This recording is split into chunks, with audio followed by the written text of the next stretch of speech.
Good morning, grand blessings, grand risings, everybody. I hope that everyone is having an amazing day. I know that I am. I went to bed late, I got up early, don't know what that was about, went to the gym, worked out, and now I am here because I want to share with you all. And today I want to talk about organizing your life means organizing your mind. Organizing your life means organizing your mind. A lot of times when clients come to me, and I've said this in another video, one of the first questions that I ask the client is, what do you want your life to look like? And that really varies based on the individual. However, the question is a very vibrant question. It is a very methodical question. And most times, believe it or not, people don't even know how to answer it, right? And if they do, the answers often sound like this. I want peace. I want abundance. I want all of these things. And then when I do the next session with them, I'll ask them the same question. What do you want your life to look like? And then it changes, right? Because one of the things that they realize is that it's not that I want peace, I want the pain to stop. It's not that I want abundance, but I want freedom. And so this particular question is a starting point to helping you to begin to organize your mind and creating a roadmap for you to create a plan of what you want your life to look like mentally, emotionally, physically. The next question that I ask clients to deal with is, what negative emotions, situations, and or experiences are you holding on to, right? Because sometimes we don't even know that we are carrying these things unconsciously, right? Because they are so ingrained into our everyday life that we have normalized it. For example, if you was in a relationship and the relationship didn't work, you no longer see the person. So obviously we think out of sight, out of mind. And that may be true for most people, but out of sight doesn't mean that negative emotions are not still running with you. They're not still moving with you. And those negative emotions can come in the form of anger, resentment, bitterness, broken promises, whatever it is.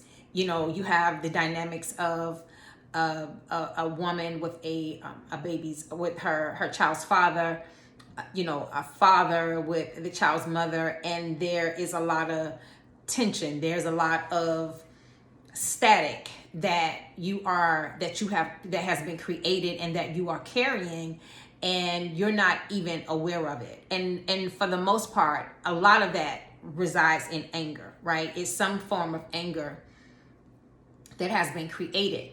And so a lot of times when people are trying to organize their life, they're trying to do it based on previous programming and previous solutions.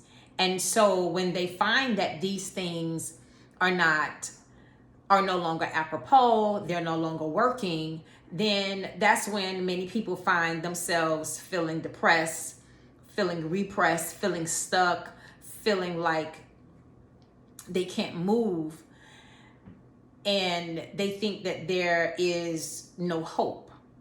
But I have discovered that is one of the most amazing places or spaces that you can be in, right? Because now you get to reevaluate and redesign your life. And we don't know that it's an amazing place, right? Because we're so stuck on what isn't happening, what hasn't happened. And the negative experiences that I keep that keeps happening. And so there is no room for optimism. There is no room to believe that life can be beyond this, right? So we kind of move in this space, but the next step to kind of coming out of this what I would say darkness is, really consider the things that you're holding on to. Like what is keeping you bound? What is keeping you from being happy, right?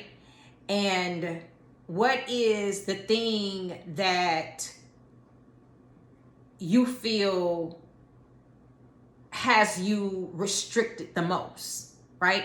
And so we have to really start to explore these processes, like these thoughts and these emotions. What emotions and thoughts are coming up the most for you? Is it anger? Is it sadness? And if it is, where do you think it's deriving from, right? So you ask yourself, what do I want my life to look like? The next step is, what negative emotions, situations, and or experiences am I holding on to? And then, when was the last time you felt happy? And not because something happened, right?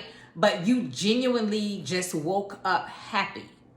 And a lot of times we equate happiness with something happening, right? So if nothing is happening, then our familiarity or our experience with happiness is not, it doesn't go beyond that. But true happiness doesn't have anything to do with anything outside of you. It comes from inside, right?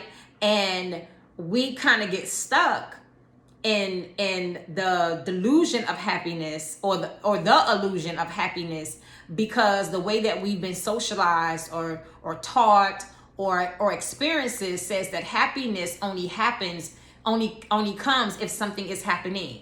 And if I'm getting my nails done, if I'm going out on a date, or if I'm going out with family, or if I'm going out with my husband, or if I'm getting married, or whatever it is. But for me, true happiness doesn't have anything to do with anybody else. So when was the last time you felt happy without anything happening? Like nothing happened, but you just felt this joy and bliss from the inside. Because that is also a part of learning to organize your life, by organizing my mind. Because now, I may have to reevaluate expectations. I may have to reevaluate what I have around me. I may have to reevaluate what I have put in place that I thought was going to make me happy. And maybe I can't organize my life because in my mind, I'm thinking that this is the only way that I can be happy, or this is the only thing that can make me happy. And so organizing your life truly means organizing your mind. And I can't say it like any other way. When I decided to go to therapy, one of the things that I had to do was come to a space where I needed to submit to myself, right? And when we think about submission, we always think about it outwardly, right? And if you come from the church background, it's like submit to God, submit to leadership, submit to your husband, and all of these things. But there comes a time and a space when life is very chaotic and you feel lost and you have no optimism and you have no hope, and life is falling down around you, that you have to say, listen, I have to take this part of me and submit it to this other part of me. And what I mean by submit to the healing. Submit to reevaluating your life. Submit to figuring out ways to change your mindset. And whether that's through therapy, whether that's through life coaching, whether that's taking a sheet of paper and writing down all of your emotions, writing a letter to whoever you feel offended you. And I'm not saying give that letter to that person. Or you feel that you need to have a conversation with a person or persons. And even in that, I say move with kindness towards the situation and yourself, because in my professional opinion, there is a method to actually deciding to talk to someone, one-on-one, or so that you can express your thoughts and your feelings, because you may be going for one thing and you may get something else. And so you kind of have to really be able to explore what type of intention and plan you will need to have in order to speak to that person.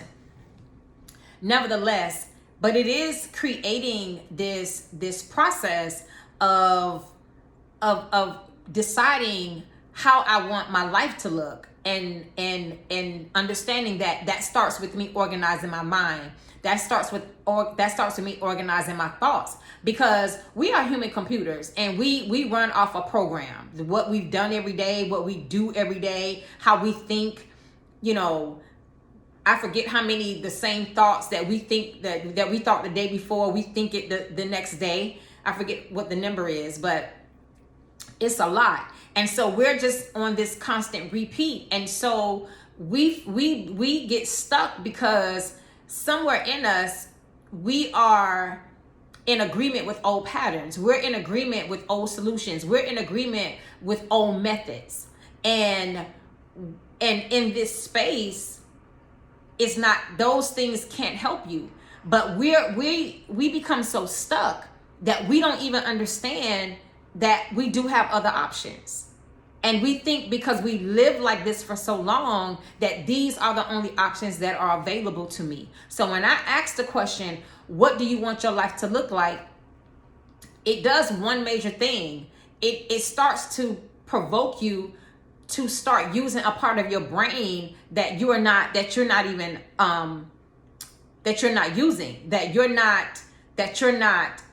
acclimated to. And that question will change your life. And even if you have to ask yourself that question for the next 4 weeks, right? What do I want my life to look like? And I can tell you, it may be this day, and when you ask yourself the next week, it'll end up being something else. Because what it is, well, let me say this. What I believe happens when we find ourselves stuck and we feel suffocated by life is that somewhere in us, we don't want to wear the mask anymore, or the multiple masks that we create. And the body is saying it's time to take it off. And I don't want to pretend anymore. I don't want to pretend like I have it all together anymore. I don't want to put on a show for people. I don't want to project this fraudulent image that I give off. I know when I was in like my 3rd session for therapy, I don't know, I always get it mixed up, 3rd or 4th therapy session. It might have been the 3rd session. I remember my therapist and I, we're talking and we're engaging and we're talking, and I had this aha moment, like Oprah says, or this epiphany. And it was literally like, Alexis, you are a fraud.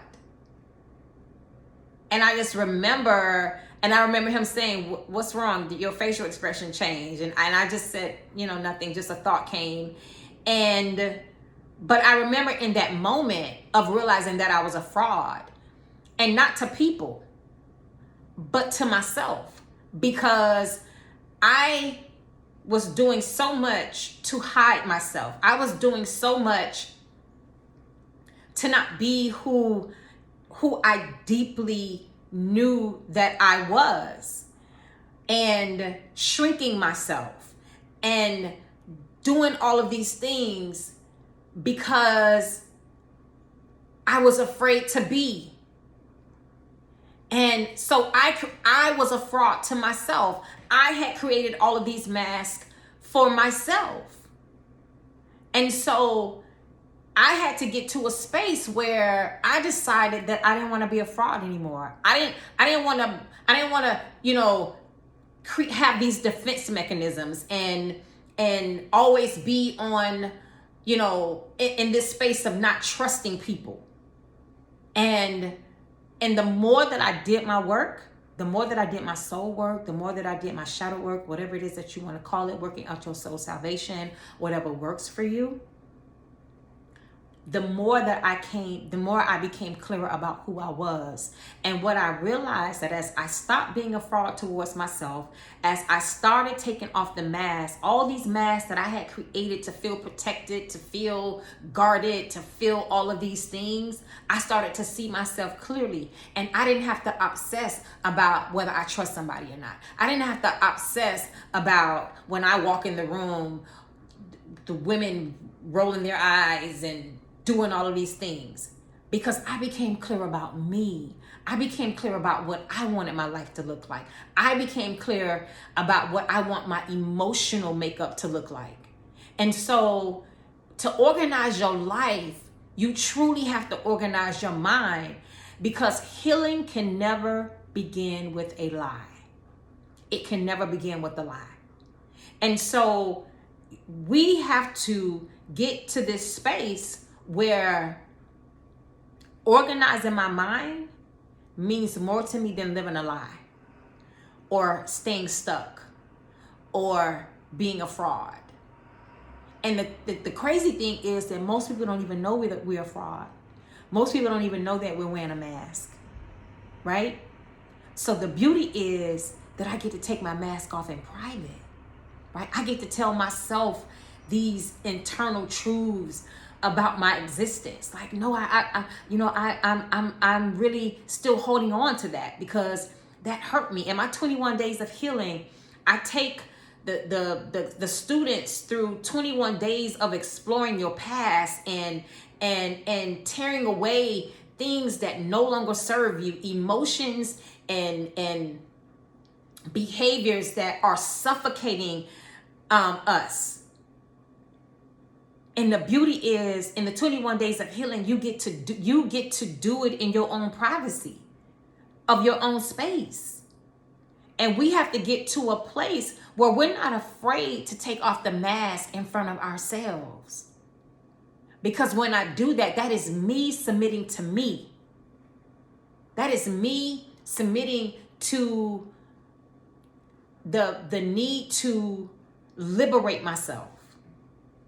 And we get so stuck and cross-wired because we're trying to do all of these other things to make us be something that we are not. That we're not. And the more that I do, I cannot say it enough, the more that I do my soul work, I don't even obsess over a lot of things that I did. Now I'm still working on my OCD. But nevertheless, but I don't get caught up. Like I don't have to have unnecessary conversations to protect my image. Like I said it the other day, I don't have to have the conversation, oh, they're not a part of my destiny. Oh, they're not a part of, I don't have to have that conversation. Like what is that conversation even about anyway? At the end of the day. So I don't have to do these things. I don't have to do these things to protect my image, because I am becoming clear about who I am. I don't have to create whatever, because I'm becoming clear about who I am. And even there are moments where it tries to creep back up, and I say, no, I'm going to be authentic in this. I'm going to walk in this. I'm going to be present in this. And I'm not going to shrink myself, and I'm not going to hide myself. I'm not. Because in essence, when we shrink ourselves, when we walk in a fraudulent manner, what we're saying to God is that, you know what? I don't like how you made me. I don't like the gifts you've given me. And it's like, no. So in order to organize our life, we have to organize our mind. What do I want my life to look like? What negative emotions, situations, and or experiences am I holding on to? When was the last time I felt happy without something happening? What do I need to reevaluate with my expectations? Because maybe I'm putting expectations where there shouldn't be any. Maybe I'm putting, everything over here when it really shouldn't be over there. It should be over here. Healing cannot begin with a lie. So to organize your life, you have to organize your mind. Thank you for sharing space and time with me. I am Alexis Cole. And until next time, love you much. Bye-bye.